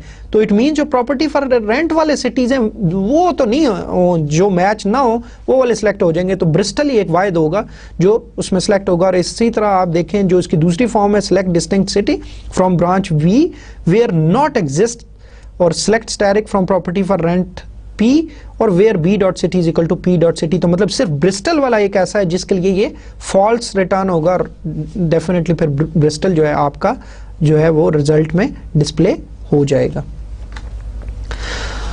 ये अब हमारा सेलेक्ट का बड़ा एक्सटेंसिव किस्म का जो है वो सेशन इख्तिताम पजीर होता है। यहाँ पे जैसे मैंने पहले भी डिस्कस किया था कि सेलेक्ट जो है वो ऑलमोस्ट बहुत फ्रीक्वेंटली इसका यूज़ है, क्योंकि हमारा ज़्यादा काम जो है वो डाटा को रिट्रीव करना होता है, सेलेक्ट करना होता है। और अभी में भी बहुत सारे और टेक्स्ट बुक्स आप अगर कोई एसक्यूएल को ज़रा और डिटेल से देखें तो शायद बहुत सारी चीज़ें मैंने छोड़ भी दी हों, लेकिन स्टिल आई हैव ट्राइड कि जी जो बुक में जितनी एग्जांपल्स थी हम उन सबको वन बाय वन जो है डिटेल से देख लें और उनको थोड़ा सा समझ लें। तो आई होप कि जो सिलेक्ट है आपको काफ़ी हद तक जो है आपने उसकी वेरिएशन सारी तकरीबन सारी, क्योंकि बता रहा हूँ कि मे बी आप थोड़ी सी और टेक्स्ट बुक्स को स्टडी करें तो आपको शायद कुछ ऐसी चीज़ें मिलें जो इस बुक में शायद नहीं डिस्कस हुई हैं, लेकिन आई होप कि बहुत हद तक हमने इसको कवर कर लिया। अब इसके बाद DML के जो दूसरे ऑपरेशंस हैं चंद एक हम उनको डिस्कस करेंगे। तो DML जैसे हमने कहा था डाटा मैनिपुलेशन लैंग्वेज, ये डाटा के ऊपर प्रोसेसिंग से सारी कमांड्स जो है वो रिलेटेड होती हैं। और हमने अगर आपको याद हो तो बारहा मैंने इस चीज़ को डिस्कस किया है कि हमारे पास दो तरह की जो है मेजरली हम इसको डिवाइड कर सकते हैं, एक DDL है हमारे पास और एक DML है। और पहले हम DDL नहीं कवर कर रहे हैं, हम DML कवर कर रहे हैं, और वी रेज्यूमिंग कि जी हमारा वो डेफिनेशंस बनी हुई हैं और डाटा उसमें पड़ा हुआ है और उस सैम्पल केस स्टडी के ऊपर हम अपने सारे ऑपरेशंस परफॉर्म कर रहे हैं। और DML में हमने देखा था कि हमारे पास चार जो है वो मेजर ऑपरेशंस हैं, जिनमें सेलेक्ट है, इंसर्ट है, अपडेट है और डिलीट है। तो हमने एक जो उसके पोर्शन है वो कवर किया है, वो सिलेक्ट का कवर किया है। तो अब हम देखते हैं मज़ीद जो डाटाबेस के ऊपर अपडेट्स की जा सकती हैं। अपडेट से मुराद ये है कि कोई इंसर्ट कर दिया, उसके मॉडिफाई कर दिया, कोई एग्जिस्टिंग रिकॉर्ड है, रो है उसको, या डिलीट किया, तो वो कैसे कर सकते हैं। तो कीप इन माइंड जी कि आपकी मतलब जो ऑपरेशंस हैं वो सिलेक्ट के अलावा ये भी ऑपरेशंस भी आप यूज़ कर सकते हैं। लेकिन एक बात जहन में रखें कि जो कम्प्लेक्स पोर्शन है ना हमने वो कवर कर लिया। Select is considered more complex as compare to these other statements, जैसे इंसर्ट है या अपडेट है या डिलीट है। तो मतलब और तीन जो हम इसके फ्लेवर पढ़ने जा रहे हैं वो इंसर्ट है जी। Insert is used to add new rows to the table और रिलेशन। तो इंसर्ट का बड़ा इंपॉर्टेंट रोल है। अपडेट है, अपडेट जैसा कि नाम से ज़ाहिर है it is use to modify existing rows के। अगर फ़र्ज़ करें एक बंदे का एड्रेस था वो मॉडिफाई करना है, उसकी कोई पोजीशन चेंज होगी, प्रमोशन होगी, वो करना है, उसकी सैलरी बढ़ गई वो चेंज करना है। तो इस सूरत में मतलब एग्जिस्टिंग रोज़ हैं और उनका कोई फील्ड्स की वैल्यू चेंज करनी है, एट्रीब्यूट की वैल्यू चेंज करनी है, तो we will be using update. इसी तरह कोई रिकॉर्ड हमने डिलीट करना है, रोज़ को डिलीट करना है, तो उसके लिए हम डिलीट का जो है वो स्टेटमेंट यूज करेंगे। तो हम इनको वन बाय वन जो है वो अभी देखेंगे। इंसर्ट बाज़ औक़ात हम सिंगल रो मतलब रो बाय रो भी इंसर्ट कर सकते हैं, और हम देखेंगे कि हम एज अ ग्रुप मल्टीपल रोज भी जो है वो इंसर्ट कर सकते हैं। लेकिन जो पहली हमारी इंसर्ट की सिचुएशन है वो एक सिंगल रो के हवाले से है। कीप इन माइंड कि इंसर्ट का जो फॉर्मेट है वो ऐसे होता है, आप अपनी स्क्रीन पे देख रहे होंगे। इंसर्ट इनटू, ये आपके कीवर्ड्स हैं, रिजर्व वर्ड्स हैं, टेबल नेम, जिस टेबल में इंसर्ट करना है डेफिनेटली आपने कहाँ रोज इंसर्ट करनी होती है, किसी टेबल में करनी होती हैं। और ऑप्शनल आगे क्या है, कॉलम लिस्ट है, तो आप कॉलम लिस्ट स्पेसिफाई कर सकते हैं, और ये ऑप्शनल है, ज़रूरी नहीं है आप दें, ठीक है। वैल्यूज़ अगेन कीवर्ड है। अच्छा, आपको याद होगा कि ये जो हमने टर्मिनोलॉजी डिस्कस की थी कि जो कैपिटल में होंगे ना, ये आपके बेसिकली आपके कीवर्ड्स या रिजर्व वर्ड्स को स्पेसिफाई कर रहे हैं, और उसके बाद पैरेंथेसिस के अंदर हम डाटा वैल्यू लिस्ट जो वैल्यू है उस रो के लिए, हर एट्रीब्यूट के लिए, वो हम इसके अंदर स्पेसिफाई करेंगे। अब कीप इन माइंड जी, टेबल नेम में be either a base table और एन अपडेटेबल व्यू। हमने ये डिस्कस किया था कि हमारा जो है जो टेबल नेम है ये व्यू भी हो सकता है, लेकिन अपडेटेबल व्यू जो ऐसा व्यू जिसको अपडेट किया जा सकता है, जिसमें इंसर्ट अलाउड है हमें, और या बेस टेबल जो डिराइव्ड नहीं है, जैसे मतलब कोई किसी और से वो डिराइव्ड नहीं है, एक एग्जिस्ट करता है हमारा डेटाबेस में, वो वाला टेबल हो सकता है। The column list represents a list of one और more column names separated by commas, और वो जो ऊपर हम कॉलम लिस्ट देते हैं टेबल नेम के बाद, वो डेफिनेटली उस टेबल के कॉलम्स हैं, और कॉलम्स मल्टीपल को सेपरेट करने के लिए कॉमा हम यूज़ करेंगे। The column list is optional, जैसा कि हमने डिस्कस किया, इफ ओमिटेड। अगर हम नहीं यूज़ करते तो इट मीन्स कि फिर हमें, अब देखें आप वैल्यू एक रो की जब दे रहे हैं एक टेबल के लिए, तो table is represented in form of attributes और कॉलम्स। तो मसलन मैं किस सीक्वेंस में दूं, तो वो सीक्वेंस कॉलम्स का कौन सा होगा जो आप जब टेबल क्रिएट कर रहे होंगे ना, या टेबल की डेफिनेशन दे रहे होंगे। चूंकि अभी ये चीज़ें हमने डिस्कस नहीं की, ये डीडीएल का पोर्शन है, तो ये उधर आपको ज़्यादा क्लियर हो जाएगा। लेकिन कीप इन माइंड कि हम टेबल जब भी कोई ये टेबल का डाटा तो बाद में इंसर्ट करेंगे ना, रोज तो बाद में ऐड करेंगे, पहले उस टेबल को डिफाइन करेंगे, उसको क्रिएट करेंगे। तो जो ऑर्डर कॉलम्स का हमने उधर दिया होगा ना, मसलन हमने कहा जी पहला कॉलम हमारा स्टाफ के टेबल में स्टाफ नंबर है, दूसरा कॉलम फर्स्ट नेम है, तीसरा कॉलम लास्ट नेम है, तो जो सीक्वेंस हमने उधर स्पेसिफाई किया होगा वही वाला सीक्वेंस कंसिडर किया जाएगा अगर हम कॉलम लिस्ट यहाँ पे स्पेसिफाई नहीं करते इंसर्ट इनटू की कमांड में। ठीक है, मैं एग्जांपल जब कराऊंगा तो बात क्लियर हो जाएगी। अच्छा, if specified then any columns that are omitted from the list must have been declared as null। अच्छा, अगर आप कॉलम लिस्ट स्पेसिफाई कर रहे हो तो अगर कोई आपने छोड़ दिए कॉलम, दरमियान में आ रहे हैं कॉलम, तो ज़रूरी है कि अगर आप उनकी वैल्यू नहीं दे रहे तो उनको फिर नल बताया गया हो डाटा डेफिनेशन के अंदर। नल मैंने आपको बताया था ना कि अब आपके नल ऐसे एक अननाउन वैल्यू होती है या अभी जो अवेलेबल नहीं है। तो मसलन एक टेबल का एक कॉलम है जिसको आप कहते हो कि वो नल हो ही नहीं सकता, तो अब डेफिनेटली जब आप उसकी वैल्यू नहीं सप्लाई करोगे तो उधर क्या आएगा, नल। तो इट इज मैंडेटरी कि जब आपकी डेफिनेशन में वो स्पेसिफाई एज नल किया गया हो कि वो नल को अलाउ कर रहा हो। अगर नहीं करेगा तो इट मींस नल नहीं स्टोर हो सकता। नल नहीं जब स्टोर हो सकता तो it means you must provide a value for that particular column, otherwise वो आप रो इंसर्ट नहीं कर सकते। ठीक है जी, तो ये आपने जहन में रखना है। एक और ऑप्शन होती है, चूंकि ये डीडीएल की चीज़ें हम इधर बहुत ज़्यादा इनके ऊपर एम्फसाइज नहीं करेंगे, तो एक डिफ़ॉल्ट की ऑप्शन होती है कि मसलन अगर आप वैल्यू नहीं सप्लाई करते ना तो एक डिफ़ॉल्ट वैल्यू उसके अंदर स्टोर हो जाए। लेकिन ये सब जब हम टेबल को क्रिएट करते हैं, उसको डिफ़ाइन करते हैं, तो उस टाइम की बातें तो हम फ़िलहाल यही इसको समझने की कोशिश कर लेते हैं। इसी तरह ही इंशाल्लाह आगे जाके इनको क्लियर कर लेंगे। अच्छा, जो डाटा वैल्यू लिस्ट है, it must match the column list as follows.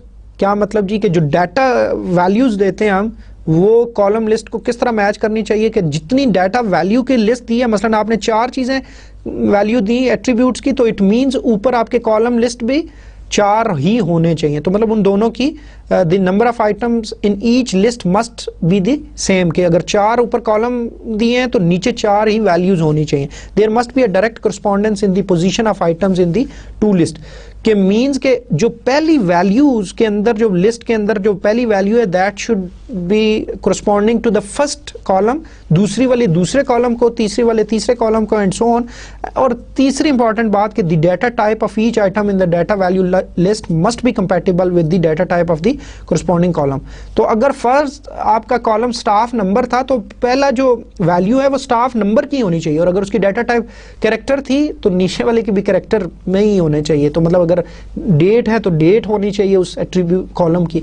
तो मतलब आपकी वही एग्जैक्टली वही वाले उन्हीं कॉलम्स के वैल्यू सप्लाई कर रहे हो, ना कि किसी और वैल्यूज। ठीक है जी, तो आपने उस ऑर्डर का भी ख्याल रखना, ये ना हो कि उनका ऑर्डर को आगे पीछे कर दें तो फिर भी प्रॉब्लम्स क्रिएट हो जाएंगे।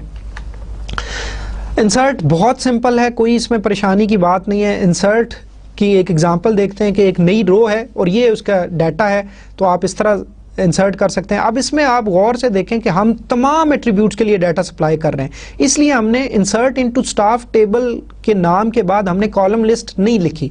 कॉलम लिस्ट नहीं लिखी तो फिर कॉलम का ऑर्डर किस तरह होगा। जो वैल्यूज के अंदर देखें, वैल्यूज के अंदर पहली जो आप देखें तो SG16 है, तो इट मींस ये स्टाफ नंबर है। एलन जो है that will be considered as first name, Brown last name, assistant उसकी पोजीशन है, मेल उसका सेक्स है, डेट ऑफ बर्थ उसकी 25/5/1957 है, जो उसकी सैलरी है दैट इज 8300, और जो उसकी ब्रांच नंबर है वो B003 है। अब ये जो कॉलम का जो ऑर्डर है ये वही है जो डाटा जब उस टेबल को डिफाइन किया गया तो ये वाला मतलब कॉलम का जो है वो सीक्वेंस उधर डिफाइंड है, इसलिए हमने यही वाला यूज किया है। तो मतलब आप पॉसिबिलिटी होती है कि आप कॉलम लिस्ट डिफाइन करें ना करें, लेकिन अगर नहीं डिफाइन कर रहे तो फिर कॉलम का ऑर्डर वही वाला होगा। मींस कि आपने वैल्यूज उसी सीक्वेंस में देनी है जिसमें जब वो उस टेबल को क्रिएट किया गया था तो जो कॉलम्स का सीक्वेंस है वही वाला आपने यूज करना है। और फर्ज करें मतलब अगर आप नहीं करना चाहते, कुछ वैल्यूज छोड़ना चाहते हैं तो आप दरमियान में नल, लेकिन कीप इन माइंड कि वो फिर नल अलाउ कर रहे हो, कोई भी वो जो कॉलम्स है अगर नहीं करते तो फिर आप उनको वो नल नहीं कर सकते। इसी की थोड़ी सी वेरिएशन देखते हैं कि मसलन फर्ज करें जी आपने अब देखें आपने कॉलम स्पेसिफाई कर दिया, आपने स्पेसिफिक कॉलम्स के लिए डाटा दे रहे हैं। आप देखें स्टाफ नंबर के लिए डाटा दे रहे हैं, फर्स्ट नेम के लिए दे रहे हैं, last name, position, salary, branch number. आपने जो आपका सेक्स है उसको भी मिस कर दिया है और डेट ऑफ बर्थ को भी मिस कर दिया, ठीक है। दोनों उन कॉलम्स के लिए वैल्यू नहीं दे रहे, लेकिन कीप इन माइंड कि अब वो दोनों attribute they should allow nulls. क्यों? क्योंकि जब हम इधर उनकी वैल्यू ही नहीं देंगे तो उधर क्या आएगा? नल आएगा। तो अगर उस टेबल की डेफिनेशन में ये बताया गया कि ये नल नहीं ले सकता, मतलब ये अब चीज़ें चूंकि उस टाइम DDL के हवाले से हैं तो, लेकिन हमें थोड़ा सा इधर यही समझना है कि अगर उन टेबल में नल नहीं आ सकता तो फिर तो ये रो इंसर्ट हो ही नहीं सकती, हमें उनकी वैल्यू मस्ट सप्लाई करनी पड़ेंगी। लेकिन इट इज़ मैंडेटरी कि जी उनको नल अलाउ हो तो फिर अब कोई मसला नहीं है। तो आप देखें कि जो पहली वैल्यू है SG44 वो स्टाफ नंबर के लिए, Ann Jones first name last name है, पोजीशन उसकी असिस्टेंट है, तो मतलब इसकी कोरस्पॉन्डेंस है। देखें कि हर वैल्यू की हर कॉलम के साथ करस्पॉन्डेंस है। अगर मतलब इसमें ये नहीं करना आपने कि स्टाफ नंबर पहले दिया है तो नेम पे वैल्यूज के अंदर पहले आ जाए, ऐसा नहीं हो सकता, ठीक है। मतलब अगर आप इस तरह करेंगे तो आ तो जाएगा क्योंकि दोनों कैरेक्टर्स हैं, लेकिन वो फिर आपका गड़बड़ हो जाएगी, वो NA जो है वो स्टाफ नंबर में चला जाएगा, ठीक है जी। इसी तरह आप ये भी कर सकते हैं इंसर्ट इनटू स्टाफ वैल्यूज, और आप सारा इंफॉर्मेशन दे रहे हैं लेकिन जो दो चीज़ें हैं जो अगेन वही आपकी सेक्स और डेट ऑफ बर्थ, उनके लिए आप कोई वैल्यू स्पेसिफाई नहीं करें तो वहाँ पे आप नल जो है खुद से स्पेसिफाई कर सकते हैं, तो उन दोनों के लिए नल वहाँ पे आ जाएगा। लेकिन अगेन इधर भी वही वाला इशू है कि वो दोनों एट्रीब्यूट्स या कॉलम्स जो हैं वो नल को अलाउ करते होंगे तो तब ये नल जो है या ये रिकॉर्ड आपका इंसर्ट होगा, अदरवाइज इंसर्ट नहीं हो पाएगा। मल्टी रोज इंसर्ट, बाज़ वक़्त ऐसी सिचुएशन भी आती है कि हम एक टेम्परेरी टेबल क्रिएट करते हैं और बहुत सारा रोज इकट्ठी जो है वो किसी टेबल में से सिलेक्ट करके उसमें कॉपी कर लेते हैं, तो इस सूरत में हम मल्टीपल रोज जो है एक ही दफ़ा में इंसर्ट करा सकते हैं। तो ये जो है ये भी कॉमन है। इसका फॉर्मेट आप देख सकते हैं, इंसर्ट इनटू टेबल का नाम, उसके बाद कॉलम लिस्ट और फिर नीचे सिलेक्ट, और सिलेक्ट आपको पता है कि सिलेक्ट जो भी रिटर्न करेगी वो सारा कुछ इसमें इस टेबल में इंसर्ट हो जाएगा। तो मतलब आप फर्ज कर लें कि हमारा एक टेबल है स्टाफ prop count के नाम से, that contains the name of the staff and the number of properties they manage। Suppose इस किस्म की एक सिचुएशन है, तो अब हम इसके मतलब हमारे पास 4 एट्रीब्यूट्स हैं, staff prop count, staff number है, फर्स्ट नेम है, लास्ट नेम है और कितनी वो प्रॉपर्टीज को मैनेज करता है उसका प्रॉप काउंट है। तो अगर इसको हमने इसका डाटा जो है वो सारा कलेक्ट करना है, अगर वो जो आगे पहले हमने एग्जांपल्स देखी थी और इस सारे को इंसर्ट करवाना है इसके अंदर, तो वो कैसे कराएंगे कि insert into staff prop count. अब कीप इन माइंड कि ये जो स्टाफ प्रॉप काउंट का जो टेबल है ये हमने डिफाइन कर दिया है पहले से, वी एज्यूम कि हमने इसको डिफाइन किया हुआ है और इसके 4 एट्रीब्यूट्स हैं। और देखें नीचे हमने वही कमांड दी, select s.staff number first name last name comma count asterisk from staff S comma property for rent, क्योंकि ये दोनों से इंफॉर्मेशन आएगी, where s.staff number equals to p.staff number group by s.staff number first name last name. क्यों? क्योंकि हम हर staff के against जो है वो उसकी प्रॉपर्टीज कितनी मैनेज कर रहा है वो भी हम एक्सट्रैक्ट कर रहे हैं। तो आप देखें कि 3 जो हमारे एट्रीब्यूट्स थे वो बगैर एग्रीगेट फंक्शन के आए, तो जो बगैर एग्रीगेट फंक्शन के आता है उसको हमें ग्रुप बाय में इंक्लूड करना पड़ता है। अब यूनियन देखें हम ले रहे हैं नीचे select staff number first name last name, ये वही वाले 3 एट्रीब्यूट्स हैं और चौथे में हमने 0 कर दिया।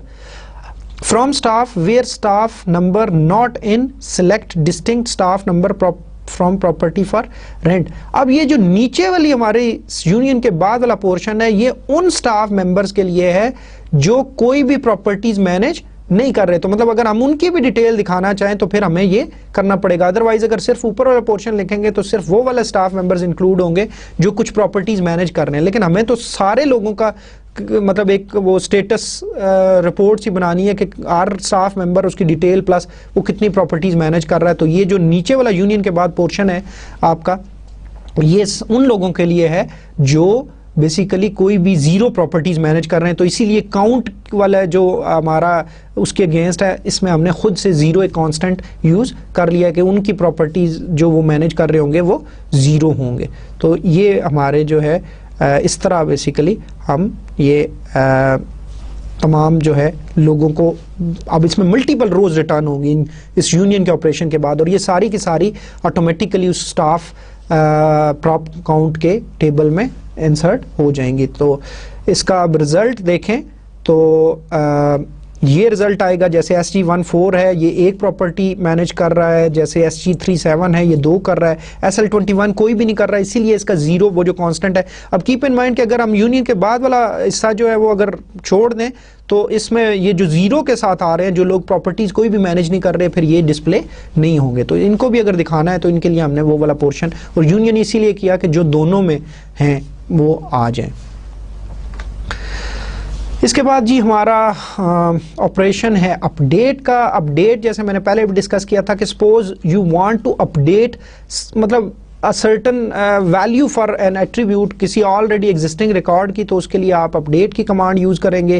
अपडेट का फॉर्मेट बड़ा सिंपल है, आप अपनी स्क्रीन पे देख सकते हैं। अपडेट टेबल नेम, और जिस टेबल के अंदर से आपने अपडेट करना है उसके बाद सेट कॉलम नेम 1, जिस कॉलम के लिए आपने इक्वल्स टू डाटा वैल्यू 1 मतलब जो भी वैल्यू आपने अपडेट करनी है, और कॉमा सेपरेटेड लिस्ट, जितने भी कॉलम्स को आपने मतलब मॉडिफाई करना है उनकी वैल्यूज़ को तो आपने नई वैल्यूज़ दे देनी है। और अगर वेयर आपका ऑप्शनल है कि आप कोई वेयर भी लगाना चाहते हैं तो आप लगा सकते हैं, डिपेंड्स। अगर आप वेयर नहीं लगाएंगे तो फिर क्या होगा कि हर एक रो के लिए वो आपका जो है वो अपडेट हो जाएगा, और अगर वेयर लगाएंगे तो सिर्फ जो सर्च कंडीशन या वेयर क्लॉज को सेटिस्फाई करेंगी रोज सिर्फ उनके लिए वो अपडेट अप्लाई होगा। तो table name can be the name of the base table और an updatable view. The set clause specifies the names of 1 और more columns that are to be updated. उन कॉलम्स के लिए आप उनको अपडेट कर रहे होंगे, ये वो हैं। वेयर मैंने जैसे बताया कि ऑप्शनल है, ठीक है जी। अगर आप वेयर लगाते हैं तो सिर्फ वो वाली रोज होंगी जो उस वेयर क्लॉज को सेटिस्फाई करेंगी, और अगर वेयर नहीं लगाया जाता तो फिर तमाम रोज जो है वो अपडेट हो जाएंगी। अब कीप इन माइंड कि जो नई वैल्यूज आप दे रहे हैं एट्रीब्यूट्स के लिए, they should be compatible with the data type of the corresponding column के। ये ना हो कि अब आप कोई वैल्यूज के अंदर ऐसे एट्रीब्यूट के अंदर या कॉलम के अंदर दे दें जो उससे कंपैटिबल ही नहीं है, तो वो फिर आपके ये वाला ऑपरेशन जो है वो एक्सेप्टेबल नहीं होगा। एग्जाम्पल देखते हैं, 2 एग्जाम्पल्स है हमारी, एक ही स्लाइड पे मैं दिखा रहा हूँ। सपोज यू आर आस्क्ड कि जी गिव ऑल स्टाफ अ 3% पे इंक्रीज, कि जी आपसे कहा जाता है तमाम स्टाफ को 3% सैलरी उनकी इंक्रीज कर दो। तो हम क्या कर सकते हैं जी, सिंपल कमांड है। जैसे मैंने बताया कि अब as compare to select statement ये बहुत सिंपल हैं आपकी कमांड्स, अपडेट होगी, इंसर्ट होगी या डिलीट होगी। तो आपने कहा जी अपडेट स्टाफ, क्यों? क्योंकि आप स्टाफ के रिलेशन में अपडेट करने, कौन से एट्रीब्यूट को अपडेट कर रहे हैं? सिर्फ एक एट्रीब्यूट को, सैलरी को। और सैलरी को कैसे इंक्रीज करना है, मतलब आपको, अब ये मैथमेटिक्स की चीज़ें हैं थोड़ी सी, के जो आपने जितना इंक्रीज होता है आप उसको 1 प्लस कर लें। तो अब 3% है तो 3 का परसेंट करके आप कन्वर्ट करें तो ये 0.03 बनता है, तो 1.03 से मल्टीप्लाई करा दें सैलरी को, तो फिर उसकी सैलरी वो उसमें 3% इंक्रीज हो जाता है। अदरवाइज आपको क्या करना पड़ेगा, पहले सैलरी का 3% निकालना पड़ेगा और फिर सैलरी प्लस वो 3% जो है उसको ऐड करना पड़ेगा। तो इसका सिंपलेस्ट वे ये होता है इंक्रीज या डिक्रीज करने का कि आप उसका वो जो परसेंट है वो निकाल लें और उसको 1 इंक्रीज है तो 1 में ऐड कर लें और अगर डिक्रीज करना है तो 1 में माइनस कर लें। आई होप कि ये आपने मैथमेटिक्स बेसिक्स में ये चीज़ें पढ़ी होंगी। तो हमने कहा जी सेट के बाद जिस एट्रीब्यूट को हमने मॉडिफाई करना है, अपडेट करना है, सैलरी, और उसको नई वैल्यू क्या असाइन कर रहे हैं, सैलरी मल्टीप्लाई बाय 1.03। तो अब चूंकि इसमें एक वेयर क्लॉज नहीं लगा हुआ तो इट मींस हर रो के लिए, हम किसी स्पेसिफिक रो नहीं, उस स्टाफ के टेबल में जितनी रोज होंगी वो सारी अपडेट हो जाएंगी, हर एक की सैलरी जो है वो चेंज हो जाएगी और सैलरी की वैल्यू जितनी भी ऑलरेडी होगी वो मल्टीप्लाई हो जाएगी 1.03 से, तो वो आपकी जो भी एडिशन होगा वो हो जाएगा। लेकिन सपोज एक अलग सिनेरियो है, मसलन आपसे कहा जाता है गिव ऑल मैनेजर्स अ 5% पे इंक्रीज। अब थोड़ी सी जो है रिस्ट्रिक्शन आ गई है, इट मीन्स कि स्टाफ के सारी रोज को अपडेट नहीं करना, सबकी पे इंक्रीज नहीं करनी, सिर्फ जो मैनेजर्स हैं उनको 5% इंक्रीज देना है। तो अब हमें पहली बात है कि इंक्रीज तो आएगा लेकिन वेयर का क्लॉज भी आएगा। तो इसकी क्यूरी आप अपनी स्क्रीन पे देख सकते हैं, अपडेट स्टाफ, वही अपडेट की मतलब कीवर्ड, उसके बाद टेबल का नाम, सेट वही कमांड सेट जिन एट्रीब्यूट को आपने मॉडिफाई करना है, salary equals to salary multiply by 1.05। आप देखें 5% था तो 0.05 बनता है, तो 1 + 0.05। अब वेयर का क्लॉज आ गया और वेयर के क्लॉज में आपने कहा where position is equal to manager. तो दिस इज हाउ बेसिकली आपने मैनेजर्स की सिर्फ जो है सैलरी इंक्रीज कर दी है 5% से। तो this is how update works. इसी तरह मसलन आप कोई जो लॉजिकल ऑपरेटर्स हैं या मल्टीपल कॉलम्स हैं उनको भी चेंज कर सकते हैं, मतलब इसमें कोई ऐसा मसला नहीं है। आपको कहा जाता है कि आप मल्टीपल एट्रीब्यूट की वैल्यूज़ को चेंज कर दें तो आप कर सकते हैं। मसलन सपोज यू आर आस्क्ड कि जी प्रमोट डेविड फोर्ड जिसका स्टाफ नंबर SG14 है टू मैनेजर, एक तो उसकी पोजीशन चेंज कर दो प्लस उसकी सैलरी जो है वो 18,000 पाउंड्स कर दो। तो the query is very simple, update staff, set position is equal to manager, comma salary equals to 18,000 और where staff number is equal to SG14। या आप ये भी कर सकते थे where first name equals to David and last name equals to Ford, लेकिन there could be a possibility कि David Ford नाम के 2 लोग हों तो फिर उन दोनों के हो जाएगा। तो ज़्यादा बेहतर यह है कि हम स्टाफ नंबर पे कर लें, क्योंकि हम स्पेसिफिकली हमें पता है जी हमने सिर्फ उसकी जो है प्रमोशन की है, हर किसी डेविड फोर्ड की नहीं की, तो मतलब therefore we used staff number. तो this is how basically update is used to modify the existing rows in the table. जो फाइनल हमारी जो स्टेटमेंट है वो है डिलीट की स्टेटमेंट। और जैसे मैंने पहले भी बताया था कि delete is used to delete certain rows, मतलब देयर आर सिचुएशंस कि जी we need to delete particular rows from the table and it is also again very simple. जो इसका फॉर्मेट है डिलीट का सिंटैक्स जो है आप देख सकते हैं, डिलीट का कीवर्ड है फ्रॉम द टेबल नेम और डिलीट के बाद फ्रॉम का कीवर्ड है किस टेबल में से डिलीट करना है, और वेयर का ऑप्शनल जो है क्लॉज आपके लिए है। अब अगेन आप अगर डिलीट फ्रॉम और टेबल नेम दे देते हैं तो it means you are asking to delete all the rows from that table. लेकिन अगर आप वेयर देंगे तो सिर्फ वो वाली रोज डिलीट होंगी जो उस वेयर को सेटिस्फाई करेंगी, अदरवाइज बाकी रोज डिलीट नहीं होंगी। तो मतलब you should be very careful when you are using these commands, क्योंकि जी इससे फिर ये होगा कि अगर आपने डिलीट कर दी एक दफ़ा तो फिर उसको आपकी रो वो वापस नहीं आएगी। तो इसलिए आपने थोड़ा सा इस हवाले से केयरफुल होना है। तो table name could be a base relation और एन अपडेटेबल व्यू, आपका उन दोनों पे ये डिलीट की कमांड जो है वो अप्लाई की जा सकती है। सर्च कंडीशन जैसे कि मैंने आपको बताया कि जी ये ऑप्शनल है, अगर नहीं आप वेयर क्लॉज स्पेसिफाई करते तो it means you are asking to delete all the rows and keep in mind कि जी जो डिलीट है this only deletes the rows from the table, does not actually delete the data definition और definition of that table. वो जो हमने table की definition दी हुई होगी वो टेबल नहीं डिलीट होगा, उसके अंदर जो डाटा पड़ा हुआ है वो डिलीट होगा। तो मतलब एक चीज़ आपको बड़ी ये क्लियर होनी चाहिए। लेकिन अगर हमने टेबल को डिलीट करना है तो वो हम आगे DDL में पढ़ेंगे कि हम ड्रॉप टेबल की कमांड यूज़ करते हैं और उससे टेबल की डेफिनेशन मतलब वो ऑब्जेक्ट ही एग्जिस्ट नहीं करता, वो बेसिकली हम ड्रॉप टेबल के थ्रू जो है वो एग्जीक्यूट करेंगे। एग्जाम्पल्स हम देख लेते हैं. Suppose delete all viewings that relate to property PG4. You are asked to delete all the viewing details of the property PG4. So you used delete from. ये आपके keywords हैं. फ्रॉम के बाद आपका वो टेबल आएगा जिसमें से आपने डिलीट करना है, तो इट्स व्यूइंग. और आपकी वेयर कंडीशन के अंदर आपने कहा जी सिर्फ वो वाली रोज डिलीट करो जिनकी प्रॉपर्टी नंबर PG4 है. तो आपने PG4 के जो जितने भी रिकॉर्ड्स थे या रोज थी वो सारी की सारी आपने डिलीट कर दी. सपोज अगर आप तमाम रोज जो है वो व्यूइंग के डिलीट करना चाहते हैं तो यू कैन से जी के डिलीट फ्रॉम व्यूइंग. तो डिलीट फ्रॉम व्यूइंग क्या करेगा, वो तमाम रिकॉर्ड्स आपके डिलीट कर देगा. चूंकि आपने कोई रिस्ट्रिक्शन नहीं लगाई, आपने कहा जी डिलीट फ्रॉम व्यूइंग, तो देयर इज नो रिस्ट्रिक्शन. तो इट मीन्स कि you are asking to delete all the records or rows from the viewing table.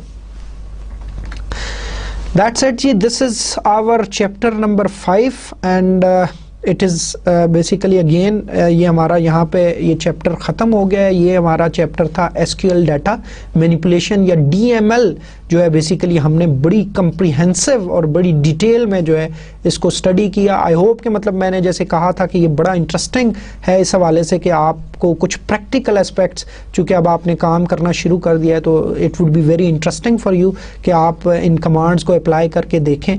तो फ़िलहाल तो चूँकि हम जैसे मैंने कहा था कि हम सीक्वेंस बुक का ही फॉलो कर रहे हैं, तो चूँकि ये चैप्टर्स इसी तरह हैं, लेकिन अगले हमारा जो चैप्टर है दैट इज़ अबाउट DDL कि कैसे हम डिफरेंट टाइप के ऑब्जेक्ट्स जो हैं डेटाबेस के अंदर, चाहे वो टेबल्स हैं, व्यूज़ हैं, यूज़र्स हैं, उनको हम कैसे जो है वो क्रिएट करते हैं. और हम देखेंगे कि हम उनको थ्रू मेन्यू ड्रिवन ऑप्शंस के थ्रू भी हम उनको कर सकते हैं और कमांड्स के थ्रू भी, लेकिन हम उन दोनों ऑप्शंस को बड़ी डिटेल में देखें. तो आज अगर हम देखें तो आज हमने मल्टी टेबल क्यूरीज को कंटिन्यू किया पिछले लेक्चर में से ही. उसके बाद हमने आउटर जॉइन को देखा कि जी how they are helpful in retrieving और retaining those rows that are unmatched in a join. और हमने डिफरेंट किस्म के जॉइंस को देखा, लेफ्ट, राइट और फुल. उसके बाद हमने एग्जिस्ट एंड नॉट एग्जिस्ट को देखा कि एसक्यूएल कमांड के अंदर उसका क्या, सिलेक्ट के अंदर उनका क्या रोल है. उसके बाद हमने यूनियन, इंटरसेक्ट और एक्सेप्ट या माइनस, डिफरेंस इन ऑपरेशंस को जो है वो डिस्कस किया. और फाइनली हमने जो डेटाबेस के अपडेट्स हैं जिसमें हमारे पास 3 स्टेटमेंट्स इंसर्ट की, अपडेट की और डिलीट थी, जो कि that are quite simple as compare to select statement, उनको हमने बड़ी डिटेल के साथ देखा. तो आज का लेक्चर इंशाल्लाह हम यहाँ आज ख़त्म करते हैं और इंशाल्लाह जो है अगले लेक्चर में हम दोबारा हाजिर होंगे. अस्सलाम वालेकुम.